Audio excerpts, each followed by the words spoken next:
No kui selline 20-30 aastat tagasi selliseid Audi C4-sid oli Eestimaa teedel liikumas omajagu, siis tänasel päeval on tegemist pigem juba haruldase masinaga.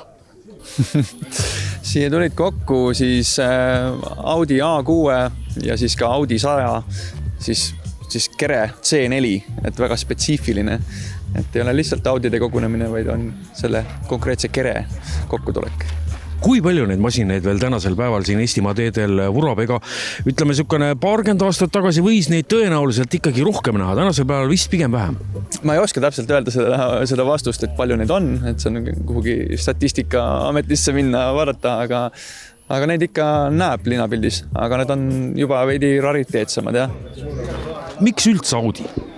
Omal ajal, kui noor olin, siis ma äkki omasin teise autona ühte Audi vanat A6, mis oli milli ära sõitnud.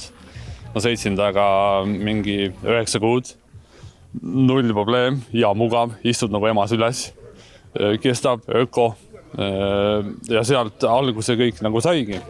Olen omanud palju autosi, aga selle vanast Audist midagi paremat ei leia.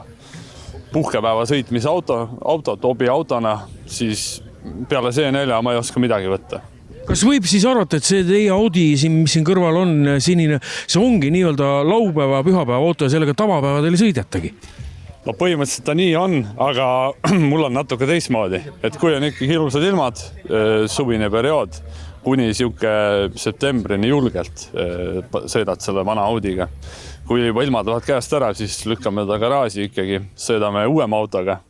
Et suvel uuem auto puhkab ja vanaga sõidad mööda Eestimaad, avastad igasuguse nurki. 500 kilomeetrit päevas on nalja teha, korra istud ja juba oled tagasi. Siin näitusel on ka üks päris korralikult ümber ehitatud Audi, et no kuidas selle ümber ehitamist ja asjadega on, et kas mees ikka kodus ka püsib või on ikka enamus aja on nii-öelda garaaži all putitamas? No mingi periood möödus nii, et hommikul vara läks, õhtul hilja tuli, et väga teda ei näinudki kahjuks. Aga tegemist on vist masinaga, mis, kuidas teil on, peres ikka käite aeg-ajalt sõitmas ja teeb ikka tuju heaks küll, kui sellise masinaga ringi sõita? No see ongi pigem siuke hea tuju auto ja pühapäeval aetakse garaasist välja ega seda maja, et ei raatsita seisma jätta, et saab mustaks, tolmuseks ja märjaks tal seal.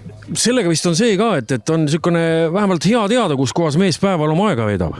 Eks ta nii ole, et kui ta õhtul sealt koju saabub, siis tunned, et on hea turvaline, et garaaži lõhnad on juures, mitte võõraste naiste lõhnad.